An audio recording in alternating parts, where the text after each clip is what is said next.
Ya tenemos a nuestra invitada de hoy con micrófono lista y le voy a pedir a King of Peronia, también fundador de nuestro espacio, lo recuerdo, que la presente y le dé la bienvenida a nuestra invitada, María Eugenia Vidal. Presenta a King. Hola Mariu, ¿cómo estás? Buenas noches, bienvenida a Espacio Republicano. Buenas noches a todos, ¿cómo están? Gracias por invitarme. Un placer tenerte acá. Yo desde ayer que fui elegido para darte la bienvenida y la consiguiente pregunta inicial, ya tenía pensada la pregunta inicial, pero dada la circunstancia, la pregunta inicial era eh, ¿qué pasó con la leona que pareció transformarse en el canario Tweety?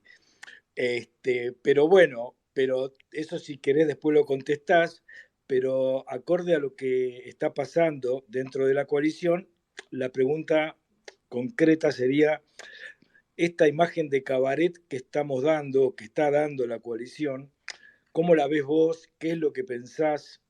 ¿Dónde te parás frente a esta realidad? Bueno, primero buenas noches a todos, gracias por estar conectados y por darme este espacio para charlar con ustedes. En segundo lugar, y ya yendo a lo concreto, lo primero que me pasó cuando todo esto salió a la luz, es decir, en este momento de la Argentina, donde la gente la está pasando tan mal, donde hay prioridades urgentes, Juntos por el Cambio tiene que estar más a la altura que nunca y ser más responsable que nunca. Es la única alternativa opositora que puede ganar el año que viene y que tiene experiencia de gobierno. Y eso, además de ser una oportunidad, es de una enorme responsabilidad, porque no hay otro que pueda hacer el trabajo por nosotros. Y eso requiere unidad, requiere mucha seriedad en las declaraciones que hagamos unos de los otros, y requiere sobre todo entender, y yo los venía escuchando, que hay un proyecto colectivo que es mucho más importante que cualquier individualidad, porque la verdad es que no hay un solo dirigente dentro de Juntos por el Cambio que pueda ganar solo la elección. Que la gente va a votar a una generación, a un conjunto de dirigentes y a muchos ciudadanos que, como ustedes y tantos otros, bancaron la resistencia, fueron protagonistas y quieren algo definitivamente distinto.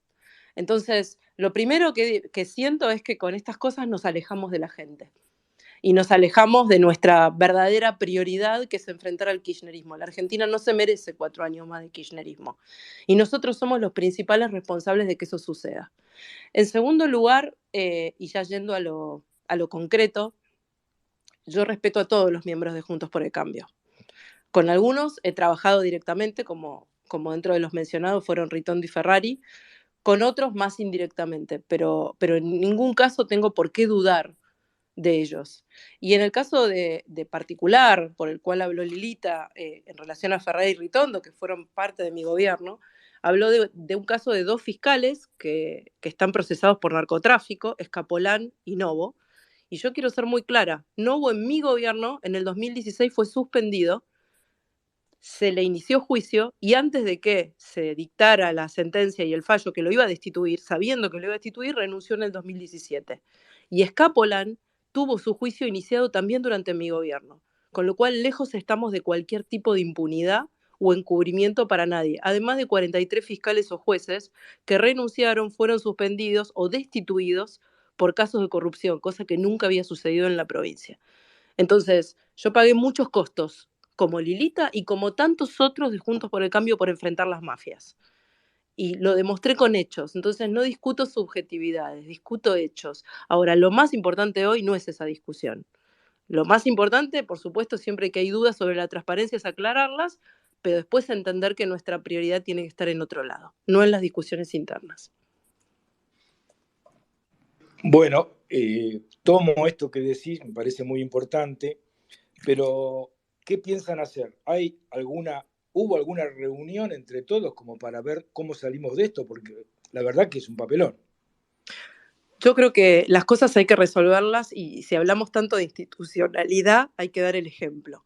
Y esto tiene que ser resuelto en el marco de la Mesa Nacional de Juntos por el Cambio, que para eso está institucionalmente establecida. Ahí están los jefes de bloque, de ambas cámaras, están los presidentes de partido, están los principales referentes de todos los partidos de Juntos por el Cambio, y para algo se institucionalizó esa mesa, justamente para que no dependa de las voluntades personales el funcionamiento del espacio. Entonces yo creo que esto debe resolverse y debe plantearse en la mesa de Juntos por el Cambio. Y eso no implica que nadie tenga que callarse o que no pueda decir lo que piensa. Acá todos tenemos derecho a expresar nuestras opiniones. Ahora, siempre tenemos que tener en claro cuál es el objetivo más importante que nos junta y que nos reúne, ¿no? María Eugenia, el modelo, ¿cómo estás? Buenas noches. Hola, ¿cómo estás? Todo bien. Ahora, ¿y por qué crees que Carrió apareció en este momento con dinamita cuando enfrente tenés al kirchnerismo tambaleando? No lo sé, no lo sé, yo no soy su intérprete, no la voy a subtitular, no la voy a interpretar. Lilita siempre ha dicho lo que quiso, cuándo quiso y cómo quiso, y eso no va a cambiar. Y digo, ay, yo respeto eso. A ver, nada de todo esto cambia mi valoración personal ni mi afecto por ella. Yo no dejo de querer a alguien de un día para el otro o de tener un vínculo como el que tengo con ella. Ahora, también si pone dudas sobre algún aspecto de mi gobierno, tengo que aclararlas puntualmente. Digo, no, a mí no me alcanza con decir estoy en desacuerdo con las declaraciones. No, si se pone un manto de sospecha sobre corrupción, yo me siento obligada a aclararlo, porque además uno es funcionario siempre. ¿Qué quiero decir con esto? Tu mandato se puede terminar, pero la rendición de cuentas sobre tu gobierno es para siempre. Hola María Eugenia, pasante del Mossad te saluda. Buenas noches. ¿Me ¿Cómo escucha estás? bien? Sí, perfecto. Bien. Voy a tratar de salir un poco de Lilita particularmente, pero me quiero quedar con este problema que parece tener la coalición, que tiene que ver con que la PASO quizás es el gran ordenador de las candidaturas y donde suponemos que el que gana de alguna manera se compromete a implementar el plan de gobierno consensuado por todos y el resto verá cómo se acomoda. Pero falta mucho para las PASO y si bien hay mesas y hay instancias, la realidad es que no hay mecanismos por ahí entre, no sé si la militancia, pero bueno, los simpatizantes o quienes vamos a votarlos, y la dirigencia como para entender un ida y vuelta y que no nos desesperemos cuando vemos que se dan estas discusiones, que realmente nos ponen mal. Yo entiendo y entiendo que nos preocupemos. También quiero ser equilibrada en mi análisis de la coalición. Nosotros somos una coalición que está cumpliendo 8 años. 8 años. Ya no somos una coalición con un fin electoral. Atravesamos triunfos, gobernamos juntos sin mostrar las fisuras que hoy está mostrando el Frente de Todos y tuvimos años muy difíciles como el 2018 o el 2019. Y aún así nos mantuvimos unidos, no con este nivel de fragmentación que muestra la coalición. Atravesamos la derrota, sostuvimos la unidad en la derrota. Una cosa es decir ahora que priorizamos la unidad, otra cosa era decirlo en diciembre del 19, cuando parecía que había Alberto, Cristina, Massa para 8 años y más. Y parecía que Juntos por el Cambio no iba a volver a gobernar nunca, y nos mantuvimos unidos, y hubo intentos de dividirnos, pero tanto en el Congreso Nacional como en la legislatura de la provincia de Buenos Aires, nos mantuvimos juntos. Pasamos una interna en el 21, donde tuvimos 17 pasos, y en ningún caso de esas 17 pasos, al día siguiente de la elección, el que perdió no acompañó al que ganó. Entonces, más allá de estos ruidos y de estas tensiones que cada tanto aparecen, nos hemos dado reglas. No hay coalición política en la Argentina que tenga reglas de funcionamiento. Tuvimos un reglamento donde aprobamos reglas básicas. Hoy los partidos en las provincias están fortalecidos y decidiendo cómo van a competir en internas. O sea, las 4 fundaciones, Arent, Pensar, ALEM y Encuentro Federal, están trabajando juntas en los 10 problemas más importantes de la Argentina, con equipos integrados, sobre todo el económico. Yo no minimizo todos esos avances, porque todos esos avances son el resultado de 8 años del trabajo de muchos dirigentes y de muchos militantes que entienden que la unidad es el camino. Entonces, a pesar de que hemos tenido una mala semana y unos malos días con estas declaraciones, yo no, mirando equilibradamente la balanza, creo que esto se va a mantener y se va a profundizar y va a mejorar. Digo, yo soy optimista con el funcionamiento de Juntos por el Cambio y todo esto es un aprendizaje porque también venimos de un liderazgo muy fuerte como el de Mauricio de 2015 a 2019 y hoy hay más de un liderazgo, el radicalismo quiere tener su candidato, la coalición no quiere perder su espacio y todas cuestiones lógicas. pero yo no sería tan dura en términos de que yo creo que vamos a tener la madurez necesaria. Por lo menos yo voy a poner lo mejor de mí para que así sea. María Eugenia, buenas noches. Sofía te habla. Hola. Volviendo un poco al 2021, yo te quería hacer una pregunta que varias gente se la ha preguntado y ya te la han hecho, pero para que nos cuentes un poco qué fue lo que te hizo tomar la decisión de pasar de la provincia a la ciudad de Buenos Aires el año pasado. Y también si no sentís con todo el laburo que vos hiciste en la provincia, que claramente no debe ser fácil gobernar la provincia de Buenos Aires, si no sentís que después de perder en 2019, haberte pasado en el 2021 es como que en cierto sentido no les estabas dando la razón de que hicieron bien en ganar. No sé si me explico con la pregunta, como que estaba bien que hayan ganado en la provincia de Buenos Aires y que vos no ibas a poder ayudar ahí. Bueno, Sofía, a ver, empiezo por el final. No sentí eso, pero me parece mejor para aclararlo, explicar el porqué de mi decisión. Cuando fui gobernadora de la provincia, entendí, y sobre todo después de que perdí, que era muy difícil cambiar la provincia solamente siendo gobernador. Hay muchas palancas y decisiones para transformar la provincia de verdad que en realidad dependen mucho más del gobierno nacional, de quien gobierne la provincia, sea quien sea. Para empezar, hay una desigualdad muy profunda sobre la provincia de Buenos Aires, que es que aporta el 37% del producto y recibe, aún hoy con la recuperación del fondo del conurbano que nosotros logramos, el 24%. No hay provincia en la Argentina a la que le pase eso, excepto la ciudad de Buenos Aires, que tiene ingresos mucho más altos per cápita. Entonces, eso hace que estructuralmente sea muy difícil cambiar la provincia si no es desde una mirada de la nación. También tiene el conurbano. En el conurbano viven 10 millones de personas, la mitad de los pobres de la Argentina. El conurbano no es un problema del gobernador. El conurbano es un problema nacional. En el conurbano hay correntinos, hay jujeños, hay salteños, hay de todo tipo de argentinos de todo el país que vienen a buscar una oportunidad y que se instalan en el conurbano, en bolsones de pobreza enormes, y no hay gobernador que vaya a resolver eso por sí mismo. Entonces, viendo estas deficiencias estructurales y que de verdad yo quiero transformar la provincia, en ese momento dije, no, el camino para transformar la provincia es el gobierno nacional. Después puedo ser presidenta, vice, ministra, el lugar que me toque, digamos, o nada, pero yo creo que la transformación no se hace desde el gobierno. En segundo lugar, y ya hablando más desde la política, viendo todo lo que habían hecho durante el 2020, los discursos en contra de Mauricio, en contra de mi gestión, yo entendí que exactamente lo que el kirchnerismo quería era volver a la fórmula, en la provincia hacemos una campaña contra Macri Vidal. Y no les quise dar esa oportunidad, porque entendía que además si yo no iba a ser gobernadora, el momento para instalar nuevos liderazgos era ese. Y de hecho no me equivoqué, porque hoy hay muchos candidatos a gobernador. Está Diego Santilli, está Cristian Ritondo, el propio Facundo Manes podría hacerlo, él no quiere hacerlo, pero podría hacerlo perfectamente después de la última elección. Está ahora Javier Iguacel, hay varios que quieren ser y que no estaban en el 2021. Y yo no quería volver a esa lógica de o es María Eugenia o no es nadie nuevamente gobernadora. Creo que parte de lo que teníamos que hacer era fortalecer liderazgos y que aparecieran candidatos a gobernador y que la campaña fuera una oportunidad. Y yo estaba convencida que se podía ganar la provincia sin mí. Al mismo tiempo quería ser parte del Congreso porque sentía que el Congreso que venía era un Congreso muy importante, que había que trabar al kirchnerismo los 2 años siguientes, que el Congreso tenía que tener muchas voces opositoras de peso. Y Horacio me ofreció el lugar, la ciudad era mi lugar de origen, viví la mitad de mi vida en un lado y en otro lado de la General Paz, y sentí que era el momento para volver a la ciudad, para dejar paso al liderazgo de la provincia. Y bueno, por suerte, la elección muy buena que hicimos en la ciudad y el triunfo de la provincia me dio la razón, así que es un paso que creo que fue bien dado.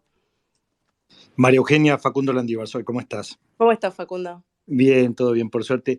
María Eugenia, vos hablás mucho sobre la provincia, pero uno recuerda también que tuviste un gran ministerio cuando fuiste parte del gobierno de la Ciudad de Buenos Aires, tenés tu raíz en la Ciudad de Buenos Aires, y hay muchos que en algún momento especulan también con que si no serías una de las mejores candidatas que puede poner el PRO para las elecciones, porque recordemos que del otro lado, dentro de Juntos por el Cambio, Martín Lustoya es un candidato lanzado, y hoy el PRO tiene 2 o 3 candidatos, pero no tiene ninguno que tenga tu peso.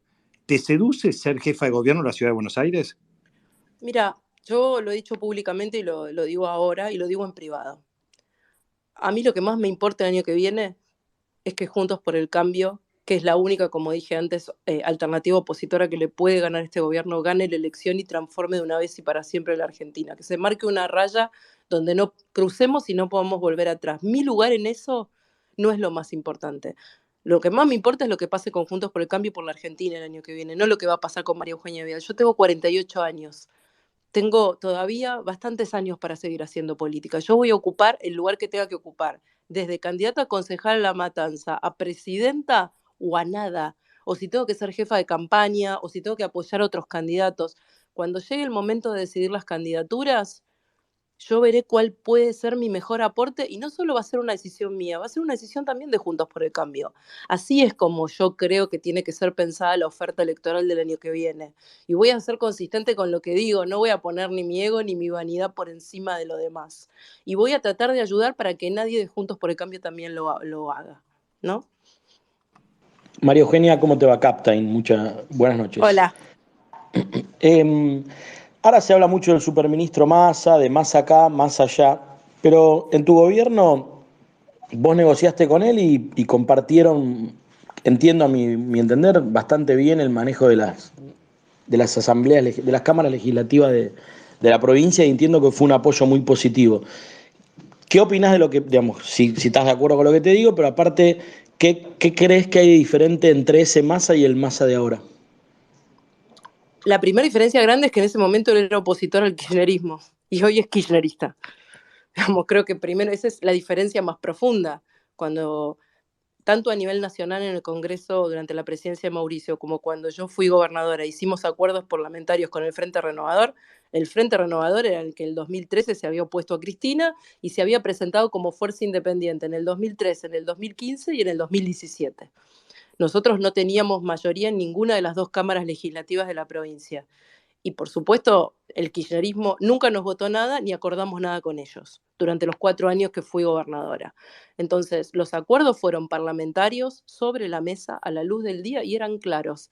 Eran acuerdos para votar el presupuesto que garantizaban que todos los intendentes, incluyendo los del Frente Renovador, recibieran obras. Mi gobierno fue un gobierno que hizo obras en los 135 municipios, que esos fondos se repartieran equitativamente, porque se repartieron por coparticipación municipal, y otras leyes como la del límite a la reelección indefinida, que más apoyó, o la de paridad de género en las listas, que más apoyó.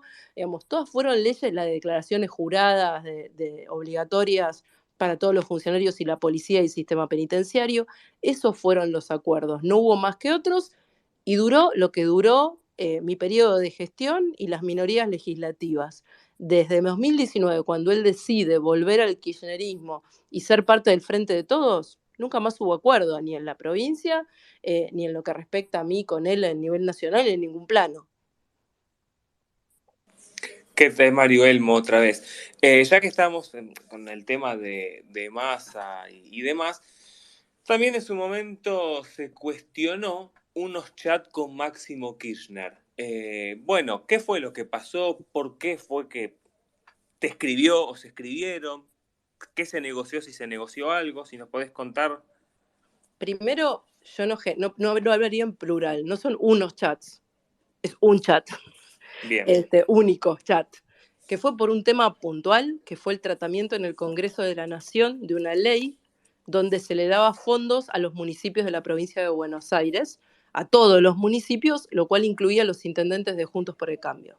En un contexto donde el gobierno de Kicillof discriminaba a los intendentes de Juntos por el Cambio, que hubiera un artículo, no recuerdo si era un artículo de la ley del primer presupuesto o era una ley en sí misma, pero lo concreto era que se trataba de fondos para municipios de la provincia de Buenos Aires, y me consultó por eso. Y por supuesto le dije que nosotros íbamos a apoyar esa ley porque comprendía destinarle fondos para obras a todos los municipios, no solo a los de Juntos por el Cambio, y garantizaba que los municipios de Juntos por el Cambio recibieran algún tipo de fondos y ayuda que el gobierno de Axel no les estaba dando. Y eso fue todo. Nunca más hablamos. De hecho, hoy en la Cámara no tenemos diálogo. Él prácticamente no participa mucho de las sesiones ni de las reuniones de comisión, ni tampoco lo tuve en esos 2 años. Perfecto. ¿Se escucha Hola, bien? Ahí va. Hola, ¿qué tal? Buenas noches, María Eugenia. Ailu te habla. ¿Cómo andás? Bien, todo bien. Bueno, yo te quería preguntar un poco por varias críticas que se han leído a lo largo de estos días de estos días o de estos últimos años, estos últimos 2 años y también propias mías, sobre el año, el 2020, que se te criticó mucho que no estuviste demasiado presente eh, durante la cuarentena, la pandemia, que tu reaparición fue recién en el 21, cuando ya empezaba un poco más la campaña. Quería que nos cuentes un poco de eso, o sea, de esa etapa donde tal vez la gente te pedía o esperaba que vos estés y tal vez no se sintió un poco decepcionada. Sí, y está bueno que me lo preguntes, porque lo he hablado algunas veces en privado con mucha gente. Durante los 4 años que yo fui gobernadora, toda mi vida se concentró en eso. Me fui a vivir a la base militar, decidí dar todas las peleas que había que dar, y no me victimizo, porque fue mi decisión hacerlo, porque la gente me había votado para eso, para que diera esas peleas, no para que fuera más de lo mismo. Si me hubiera votado para que fuera más de lo mismo, le hubiera votado a Aníbal, que lo iba a hacer mucho mejor que yo. Y decidí dar un montón de peleas y pagué un montón de costos personales por eso. Con mi familia, con mis hijos, con mi seguridad personal y la de ellos.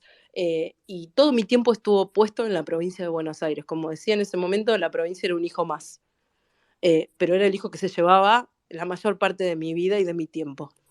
Cuando eso terminó y pasamos la derrota, me di cuenta que si yo no le ponía un freno a mi actividad política y a mi involucramiento, no iba a poder seguir haciendo política.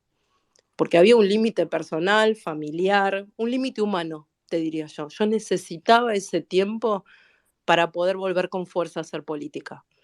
Yo estaba después de 4 años muy agobiada. Había pagado muchos costos personales y necesitaba ese tiempo para reconstituir mi vida personal, porque la había dejado en el camino. Es así. Y las personas que más me quieren son las que pagaron los costos más altos por eso. Y muchas veces lo siguen pagando. Entonces, creo que ellos se merecían. Y yo también, después de haber dado todas las batallas que había dado, un tiempo para mi familia y para mí. Y yo también entiendo, y no pretendo que nadie me disculpe por eso, que mucha gente se haya sentido abandonada y que haya sentido que yo tenía que estar ahí, en la pandemia, en las marchas, acompañándolos, lo entiendo. No espero que me disculpen por lo que estoy diciendo, pero sí decirles la verdad. No soy una heroína, no soy una supermujer, soy un ser humano como todos los demás que dio todo lo mejor de sí y no me arrepiento de haberlo hecho porque era mi deber, pero que también tiene un límite humano y personal y familiar.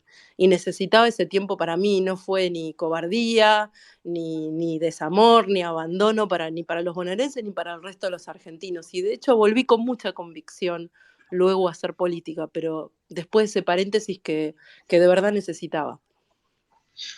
María Eugenia, pasante de vuelta.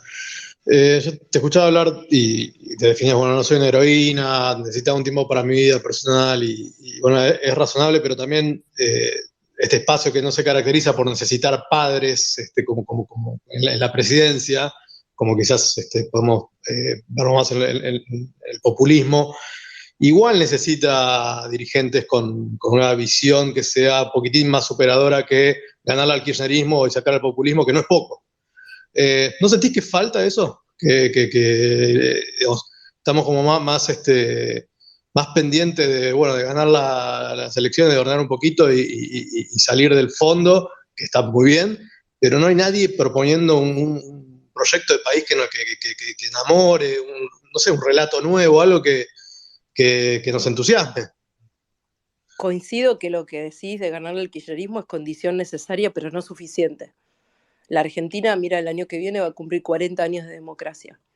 Y en esos 40, bueno, hoy estamos en 39, en estos 39 años, 32 tuvimos déficit. El crecimiento promedio en esos 39 años fue de 0,7 del PBI. La inflación fue 48 promedio y nunca tuvimos, ni en los mejores años, menos del 25% de pobreza. Es evidente que necesitamos un proyecto transformador y estructural. Y también para eso vamos a necesitar a mucha gente como ustedes. Porque en Argentina, además de decirle basta al kirchnerismo, hay que proponer un camino de transformación profunda que no va a ser fácil. Estamos trabajando en un plan económico serio y consistente, que supone que hay que alcanzar el equilibrio fiscal, porque no podemos seguir teniendo déficit que resolvemos o con deuda o con emisión que nos lleva a inflación. La Argentina ya no da para más. Ese camino ya se agotó y no va a alcanzar con el crecimiento para poder lograr el equilibrio fiscal. Vamos a tener que hacer esfuerzos. Definitivamente vamos a tener que tener una nueva política cambiaria y monetaria. No podemos vivir con 12 tipos de cambio. Tenemos que hacer reformas estructurales, tenemos que hacer una reforma del régimen laboral y no tenemos que tener miedo de discutirla, porque en la Argentina, de cada 10 argentinos que están en condiciones de trabajar, solamente 2 o 3 están dentro del mercado formal real. Tenemos que hacer un cambio en las políticas sociales. Definitivamente el ciclo de planes se agotó. No solo se agotaron los planes, hasta el mecanismo de protesta se agotó. Lo primero que tengo para decirle a los dirigentes piqueteros es: ¿no se dan cuenta que hace 20 años que hacen piquete todas las semanas y la pobreza no hace más que crecer?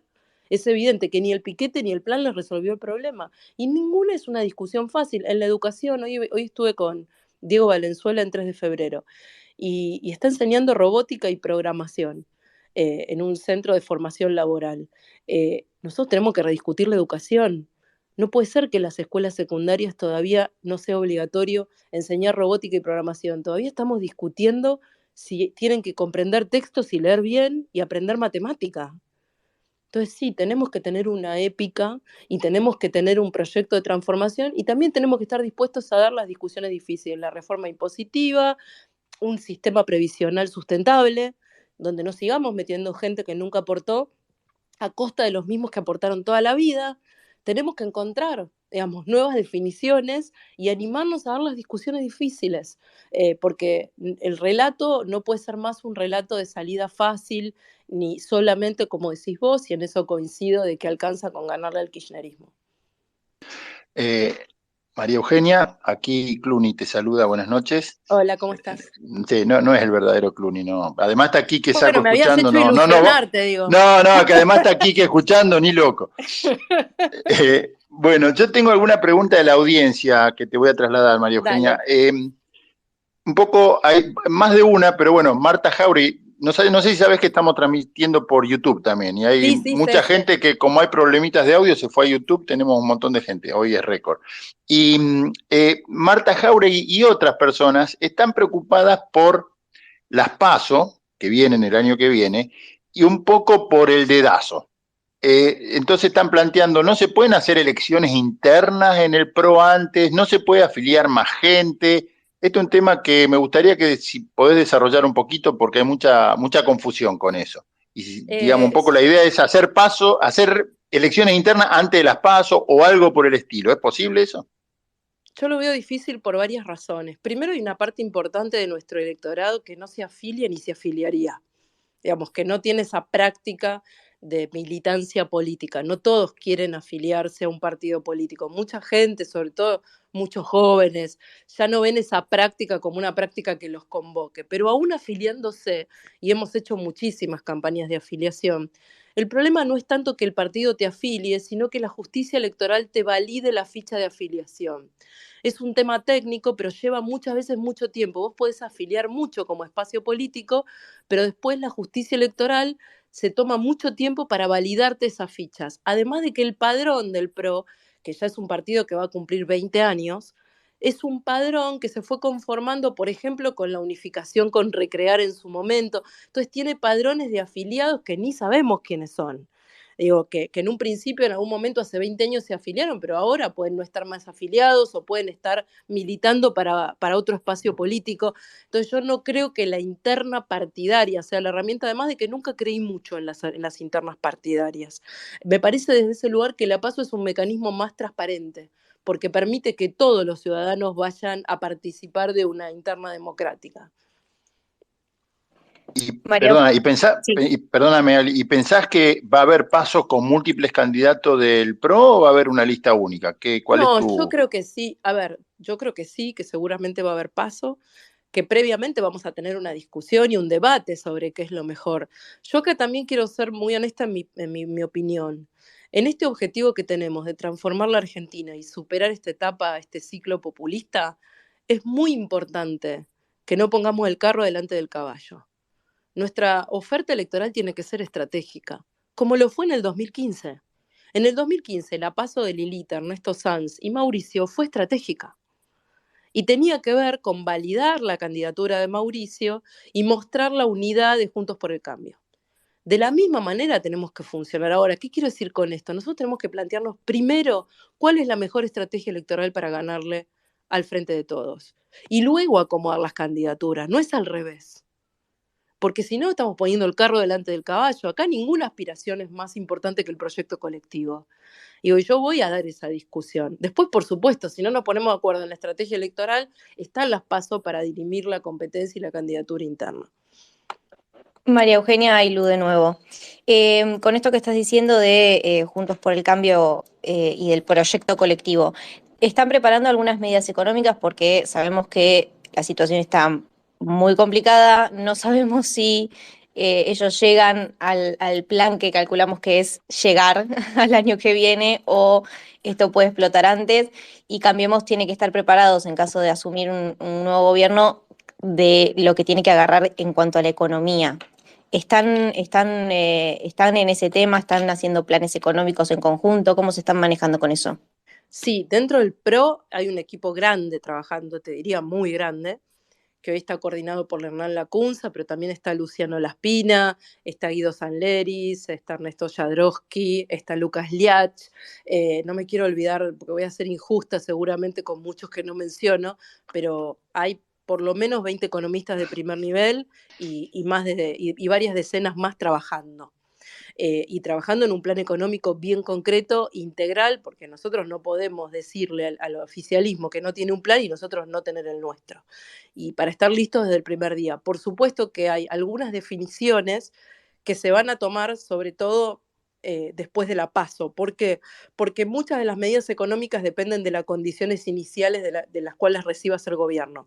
No es lo mismo recibir el gobierno con 100 de inflación que con 150 que con una hiper para tomar medidas económicas. No es lo mismo tener reservas negativas que tener 3.000 millones o tener 10.000.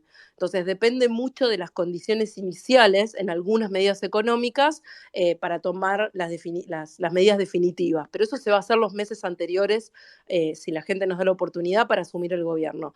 Y después sí hay reformas estructurales que en cualquier caso hay que discutir, de las que yo hablaba antes y en las que se está trabajando.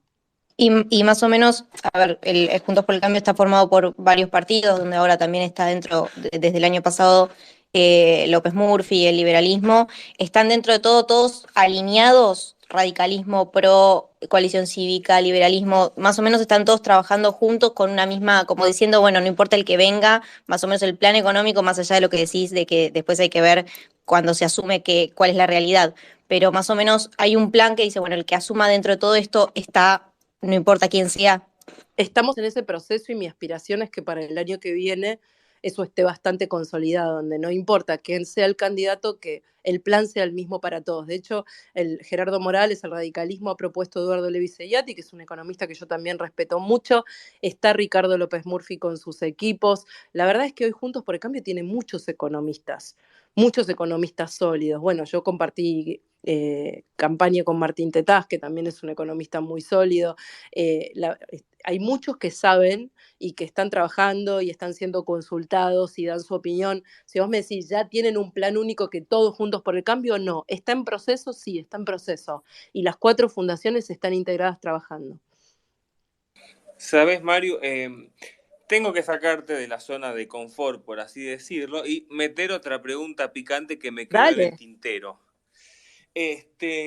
Hace un tiempo se habló mucho, se difundió mucho, el supuesto nombramiento o contrato de tu hija en la ciudad de Buenos Aires. ¿Nos podrías contar qué pasó? Bueno, gracias por preguntar, porque como decía antes, uno elige esta actividad, pero los hijos de uno no. Y muchas veces están sometidos solo por ser los hijos de. Camila tiene 21 años, se está por recibir de licenciada en Ciencias Políticas, no milita, no es parte de Juntos por el Cambio, ni ha militado nunca, pero sí quería hacer una experiencia dentro del Poder Judicial de la ciudad, y ingresó a la asesoría tutelar como parte de un trabajo como una empleada más, no de manera permanente, ni nombrada, ni en ningún cargo. Termina su trabajo en el mes de octubre, donde ya presentó su renuncia, y va a terminar en el mes de octubre, porque solamente quería hacer una experiencia, no quería quedarse a trabajar en el Estado. Y quiero aclarar también que gana, tiene un contrato de 45.000 pesos, que descontando monotributo le quedan 35.000 en mano. Ese es el gran nombramiento y el gran cargo que tiene mi hija, no en el gobierno de la ciudad, sino en el Poder Judicial de la ciudad. Y que se va a terminar en el mes de octubre. Bien, la verdad que era algo que hacía bastante ruido y queríamos preguntarte que nos des el descargo, por así decirlo. Está muy bueno que hayan preguntado. María Eugenia, Captain, acá. Te consulto algo que siempre me llamó la atención de tu gestión en provincia, es cómo se visibilizó tanto la problemática que sufriste alrededor de tu familia. Es decir, mudarte, vivir en una base aérea, bueno, todas esas cuestiones que no son menores. Y hoy en el tiempo, mirando para atrás, ¿cómo lo viviste eso? ¿Cómo lo viví? Y lo viví, es difícil. A ver, cuando me pegan a mí, yo sé que es parte del trabajo. No debería, pero es parte del trabajo. Es parte del trabajo que digan cosas que son falsas, es parte del trabajo que traten de ensuciarte, es parte del trabajo que te enfrentes a tipos a los que les pisás los callos y el negocio y te amenacen. Siempre yo sabía que eso era parte del trabajo. Ahora, cuando se trata de mi familia, es el talón de Aquiles. Es así. Si se trata de mis hijos, digo, a Camila en algún momento le publicaron un fake news diciendo que había estado internada por adicciones en una clínica. Y le empezaron a llamar sus amigas y las madres de sus amigas a ver si estaba bien. Y era falso. Hizo una denuncia judicial, nunca pasó nada. Lo único que se descubrió es que era un servidor de Venezuela. A mis hijos los amenazaron más de una vez. En mi casa era común que entrara la policía de la provincia a buscar a ver si había una bomba adentro porque había habido una amenaza de bomba. Esas cosas me pasaron, que mis padres salen a caminar todos los días por su barrio, en el mismo lugar que viven hace más de 20 años, y que cuando salieran a caminar me llamaran por teléfono diciendo que había habido una amenaza de un policía que habíamos echado, que vivía a pocas cuadras de ellos, y yo no me podía comunicar por teléfono porque no habían llevado el celular. Y obviamente que pensé cualquier cosa. Entonces, a un tipo que nos amenazó le encontramos una granada en su casa. No era joda. Y sí, la pasé mal. La pasé mal, pero nunca dudé de cuál era mi deber y qué era lo que tenía que hacer. Ahora, por todo eso que mi familia entregó y por todo eso que dio, me parece muy justo cuando la castigan, pues sobre todo porque ninguno de ellos nunca militó, ni mi pareja, ni mis hijos, ni mis padres. Yo vengo de una familia que nunca hizo política. Yo soy la única en mi familia que hace política. Y entonces, conmigo yo me las banco todas. Con mi familia me parece muy injusto. Mario, Facundo de vuelta. Cuando después del 2020, que fue durísimo para todo el mundo, y me imagino para vos, con todo lo que venías y para tus chicos también, cuando tomás la decisión en el 2021 de volver a competir y de volver a salir a la calle y volver a estar otra vez en lo electoral, me imagino que te juntaste con tus hijos y que te dieron todo tu apoyo. ¿Cómo fue ese momento? Porque para ellos también te ha sido bastante heavy decir, ¿otra vez vamos a volver a lo mismo? Sí, claro que lo dijeron. Me imagino. Sí, obvio que lo dijeron.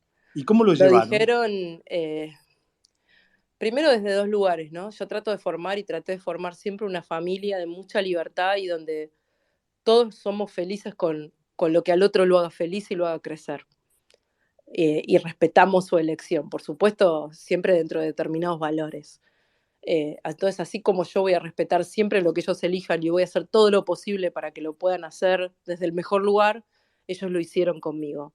Y en segundo lugar, porque de verdad ellos saben, porque me han visto trabajar, me han visto dejar todo lo mejor de mí, que yo tengo una vocación en serio con esto, que esto es lo que me hace feliz más allá de los sinsabores, que yo quiero hacer algo por mi país y así como me vieron durante ese año en silencio y entendieron que era un momento de reparación, pero también me vieron comiéndome los codos muchas veces. y queriendo salir o queriendo volver más rápido. Entonces entienden que es mi vocación y bueno, y el amor de una familia está por encima de todas esas cosas. Y la verdad es que me acompañan, tratando de tener un perfil bajo, de no ser parte de esto, de cuidar su intimidad, pero sé que me van a apoyar siempre en lo que elija. Y tener una familia, y tener una pareja, y tener unos padres y un hermano que me banca, un lugar a donde volver cada noche, como digo yo, cuando uno da peleas difíciles, me parece súper importante. María Eugenia, Sofía te habla de vuelta. Yendo un poco para el futuro nuevamente, recién nos comentabas que hay un grupo importante de economistas preparando un plan económico. ¿Nos podrías contar más o menos qué tienen en mente o cuáles serían las primeras medidas que les gustaría tomar en caso de ganar las elecciones en 2023? ¿Y cómo pensás también que se puede hacer en lo que queda de este año? Porque ya me hago una idea con los economistas que me has dicho, las medidas que son necesarias. ¿Cómo le haces entender a la gente en este año que queda que esas medidas, por más de que sean duras, son necesarias? Primero, creo que el peor ajuste ya lo estamos viviendo ahora. No hay peor ajuste que vivir con 90% de inflación. ¿Qué puede ser más duro que eso? Digo, la inflación es la peor manera de ajustar, porque no te ponen ningún impuesto, pero es el peor impuesto. Y porque afecta sobre todo a los que menos tienen. Entonces, el kirchnerismo te quiere vender que no te ajusta, pero te pone 90 de inflación, quiere venderte que defiende la educación pública, pero hacen un paro para defender a un sindicalista que incendió la legislatura de Chubut y dejan a 5 millones de pibes sin clase en la provincia de Buenos Aires, o te cierran las escuelas 2 años. Yo creo que el relato se cayó a pedazos. Te quieren decir que podés vivir de lo nuestro, pero frenan las importaciones y te das cuenta que el 80% de lo que se produce en Argentina tiene insumos importados. Entonces, ese relato de que la emisión no genera inflación, pero toda América Latina no emite y tiene un promedio de entre 6 y 10% de inflación anual, y el único país que tiene inflación y que le echa la culpa a la guerra y a la pandemia somos nosotros. Entonces, el relato se cayó a pedazos. Y a la angustia y al padecimiento del ajuste de la inflación, lo que además se suma es que todos los argentinos sufrimos este ajuste inflacionario porque nadie se salva, pero además sentimos que es inútil, porque no sabemos qué sentido tiene. Porque todo este esfuerzo que haces hoy no te está sirviendo para sacar el país adelante. Al contrario, el futuro se ve negro, se ve sombrío. Para mucha gente no hay futuro. Entonces, yo entiendo que hay un agotamiento en la sociedad y que no se puede seguir pidiendo esfuerzos siempre a los mismos. Por eso también creo que cualquier plan económico que hagamos tiene que incluir, primero y antes que nada, un ajuste violento de la política. Y no digo algo políticamente correcto, porque yo lo hice como gobernadora. Cuando yo me fui de la provincia dejé 800 cargos. Hoy Kicillof tiene 1.700. Cargos políticos. Yo bajé la pauta a la mitad. En la legislatura le pusimos un tope a lo que se podía gastar el presupuesto y bajamos ese tope, reduciendo el gasto de la legislatura. Entonces se puede hacer. Eliminamos las jubilaciones de privilegio. Yo sé que todo eso, y no le voy a mentir a la gente, no le va a resolver el déficit fiscal a la Argentina. Mienten los que les dicen eso. Porque en términos del ajuste del déficit fiscal que tenemos que hacer, eso es simbólico. Pero no porque sea simbólico hay que dejar de hacerlo. Si le vamos a pedir un esfuerzo a los argentinos, los políticos primero en la fila. Y no importa si es justo o no es justo, porque muchos van a decir, bueno, pero alguien que maneja, no sé, YPF o el Banco Nación, que es responsable, un ministro de Economía. Y sí, no es justo. Pero lamentablemente, después de tanta decepción que la política generó en la gente, hay que generar medidas muy fuertes de ajuste del gasto político para que los argentinos sientan que, primero, que su esfuerzo tiene un sentido, que está dentro de un plan, que tiene una finalidad, que no es un esfuerzo para siempre, donde todos los días se desgarran un poco y nunca saben cuándo termina. Y segundo, que no están solos, que el esfuerzo primero lo hacen sus dirigentes para después pedírselo a ellos. María Eugenia, pasante de vuelta, en línea con esto que estás diciendo, durante la presidencia de Macri, el Estado Nacional redujo relativamente el gasto, la cantidad de personal. En su momento, en el momento más extremo, se le congeló el sueldo a los ministros y creo que está un rango más abajo todavía, pero las provincias no. y en las provincias se había hecho algún tipo de intento de mantener a raya el impuesto a los ingresos brutos, pero después se desbandó todo eso. Ya sea que te toque a vos como presidenta o en el caso de que seas candidata y quedes electa, o en el caso de que tengas que aconsejarle a alguien qué hacer con las provincias, ¿cuáles serían los mecanismos no sé, para apalancarte y obligarlos a que sucedan cosas que reduzcan el déficit provincial, que es en definitiva donde está el problema o buena parte del problema al margen de la cuestión energética? Bueno, primero te diría que nosotros tenemos que hacer un esfuerzo por ganar la mayor cantidad de provincias posibles. Porque la mejor manera de garantizar buena administración es tener buenos administradores. Y entonces Juntos por el Cambio no es lo mismo gobernar 5 provincias que gobernar 8 o 9. Y en el año pasado tuvimos excelentes resultados en muchas provincias. Yo apuesto a que Juntos por el Cambio gobierne más provincias en el 23 y que se orienten en la línea que va a llevar adelante el gobierno nacional, más allá de quién sea el candidato. Por eso es importante tener un plan común. Pero más allá de eso y de la elección, creo que el camino es el que había iniciado Mauricio en el 2017 con el consenso fiscal.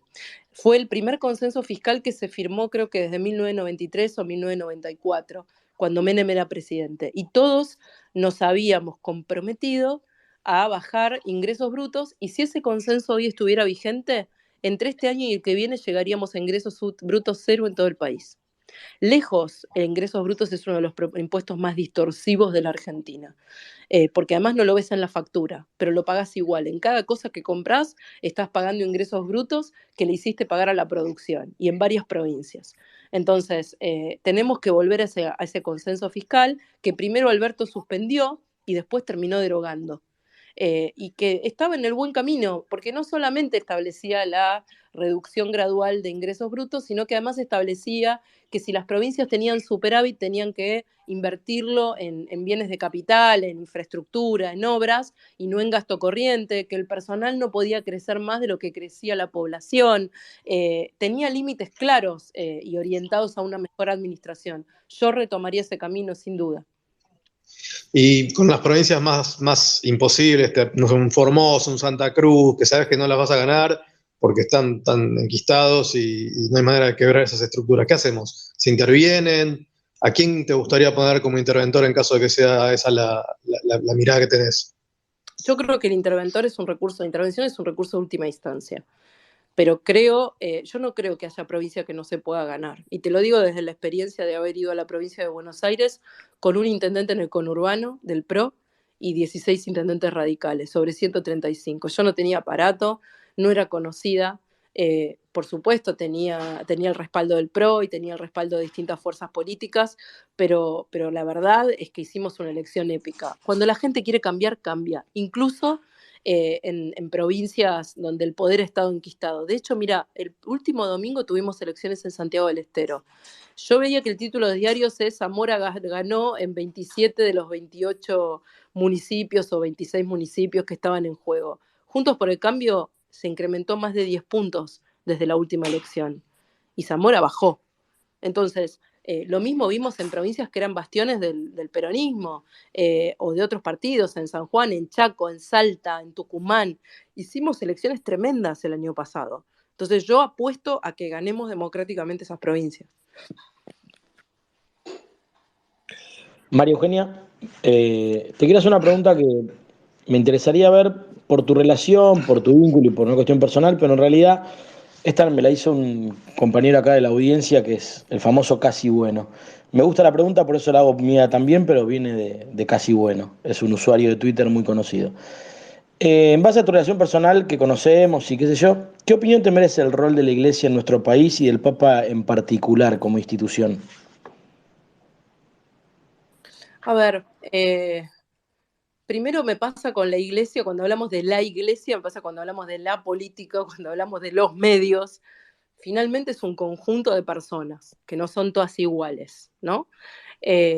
Con lo cual, obviamente, como parte de la Iglesia, a veces me siento cómoda y me siento más identificada y otras veces no. Depende de qué dirigente de la Iglesia hablemos. Y después, y me parece que no hay una sola Iglesia, hay varias, ¿no? Porque hay distintas representaciones. Y después del Papa en particular, yo discrimino en el Papa como dos dimensiones. Hay una dimensión pastoral hay una dimensión si querés, no quiero meterme mucho en teología, porque tampoco es que soy especialista, pero si querés en esta parte, en la parte pastoral, teológica, de doctrina de la iglesia, en la que yo lo respeto mucho. Digo, y lo vi como pastor en la ciudad de Buenos Aires, ahora en la Iglesia Católica a nivel mundial. Toda su parte de pastor es la parte en la que yo me siento identificada y liderada. Ahora, en su mirada política, no. En su posicionamiento político, en sus apoyos, como líder político, no me siento identificada. Y me permito tener esta dualidad, digamos, porque su rol no es uno solo, es un líder político, definitivamente, tiene un estado a cargo, y como rol y líder político no estoy de acuerdo con lo que muchas veces Sacio dice.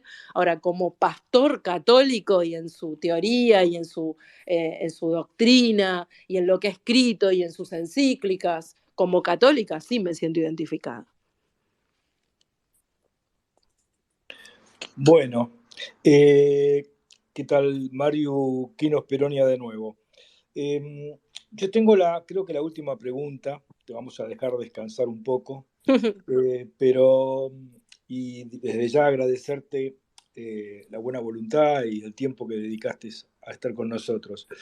Yo tengo una pregunta que tiene que ver, vuelvo un poco para atrás, que es el momento quizás más doloroso para todos nosotros. Nosotros no somos periodistas, nosotros somos gente común y corriente que nos juntamos con un objetivo que es defender la República, y muchos de nosotros estamos identificados con la coalición. Quizás el momento más doloroso fue perder las elecciones del 2019, coincidirás. Y yo te quiero preguntar puntualmente, porque en lo personal, y esto es mío propio, personal, digamos, la posibilidad de que, pese a la remontada y a la épica que le pusimos en la calle a Mauricio, estaba dentro de las posibilidades que perdiera. Y bueno, perdió con el 41%, que no es poco, ¿no? Para alguien que pierde una elección, con las dificultades que se estaban pasando en el 2019 y con el golpe de efecto que significó la decisión de Cristina de sumar a Massa y de poner a este muñeco que está ahí haciendo de presidente, ¿no? Pero la pregunta es, vos perdiste la provincia de Buenos Aires sin haber sido tan criticada, y lo perdiste por una diferencia amplia, 52 a 38, 39 creo. Y la pregunta concreta es, si sentís, yo no creo que hayas fallado en tu gestión, pero sí creo que hubo un problema grave en la fiscalización. ¿Qué pensás de eso? A ver, yo no coincido tanto con el tema de fiscalización. Por supuesto que siempre hay y ha habido históricamente irregularidades en la provincia de Buenos Aires, pero siento que es un poco complaciente conmigo misma decir que yo perdí por la fiscalización. Nosotros gobernamos 4 años y si pudimos ganar el 2015 contra todo un aparato, con muchos menos fiscales y menos organización que la que teníamos en el 2019, con las fuerzas de seguridad en contra, podíamos haber ganado en el 2019 como ganamos en el 2017. Creo que la gente elige y no hay que enojarse con el voto. Ni cuando te votan sos Gardel, ni cuando perdés sos el peor que todos. En todo caso hay que escuchar, reflexionar, hacer autocrítica, y no autocrítica para flagelarse, autocrítica para aprender y después convertir el aprendizaje en experiencia. Y creo que eso es lo que le pasa hoy a Juntos por el Cambio. Ha convertido el aprendizaje en experiencia, y eso va a ser uno de nuestros principales valores el año que viene, si nos toca gobernar. Somos gente que ya estuvo ahí, ya se puso esos zapatos, ya enfrentó las dificultades, ya conoce esos pasillos y conoce a las personas que están ahí adentro, ya sabe qué políticas tiene que llevar adelante desde el primer día, dónde no puede perder tiempo, dónde puede esperar. Yo creo que hay una experiencia acumulada enorme. No me enojo ni con quien no me votó, ni con quien fiscalizó. En todo caso, me enfoco en mí y en qué podría haber hecho mejor. Bueno, María Eugenia, Muchas gracias. sí, 15 quería quedar con la última pregunta, pero yo se la voy a robar, porque esos son los privilegios de los moderadores. No, pero es una de la audiencia, no es mía, pero nos gusta reproducir preguntas de la audiencia, así es más participativo. Y otra vez Marta Jauregui pregunta, ¿qué pensás del pase de Jorge Macri? Y, fíjate esto, si sería jefa de campaña de Jorge Macri como él fue de la tuya. Te transmito la pregunta como vino. Es verdad que Jorge fue jefe de campaña mío. Yo siempre lo destaqué en mi libro, cuando dije que la prueba de que el PRO era un equipo era que él quería ser gobernador en el 2015, y cuando decidimos que como espacio que yo iba a ser la candidata, él se ofreció como jefa de campaña. Y mi respuesta es la misma que de antes. Yo voy a hacer lo que haya que hacer, a mí no se me cae ningún anillo. Lo que tenga que hacer para aportar, lo voy a hacer. Y la decisión de quién va a ser mejor como candidato a jefe de gobierno de la ciudad, por supuesto, es una discusión hay una decisión que hay que discutir en el PRO. Hay más de un candidato y en buena hora que haya más de un candidato y que todos sean buenos. Bueno, muy bien, María Eugenia. En nombre de todo el equipo, te agradecemos muchísimo, casi una hora sin parar. Hoy hubo muchos espacios en Twitter, porque con todo lo que está pasando hubo mucho, pero este fue el de mejor audiencia, lo cual es gracias a vos, que sos una figura convocante, por supuesto. Y en nombre de todo el equipo te agradecemos muchísimo, esperamos poder contarte en un futuro espacio. Y bueno, le quiero recordar a todo el mundo que esto va a estar en YouTube, así que mañana lo pueden difundir ustedes también. María Eugenia, muchas gracias por participar de Espacio Republicano. Gracias a ustedes por haberme invitado, por haberme dado todo este tiempo, y también les transmito ahora a todos lo que les dije a algunos de ustedes en privado. Me parece muy importante y agradezco y valoro un montón la tarea que vienen haciendo. Si pudimos hoy, si podemos estar hoy discutiendo sobre la posibilidad de volver a ser gobierno y ganar la elección el año que viene, es porque hubo una resistencia desde el primer día siguiente a la elección, que sostuvo ese 41% todos estos años, y que estoy segura que es la que va a sostener el triunfo del año que viene. Así que muchas gracias de corazón por lo que han hecho en redes, fuera de redes, en la calle y en todos los espacios que han podido para defender al Juntos por el Cambio como alternativa. Así que les mando un beso grande y gracias por la invitación. Muchas gracias. Muchas gracias.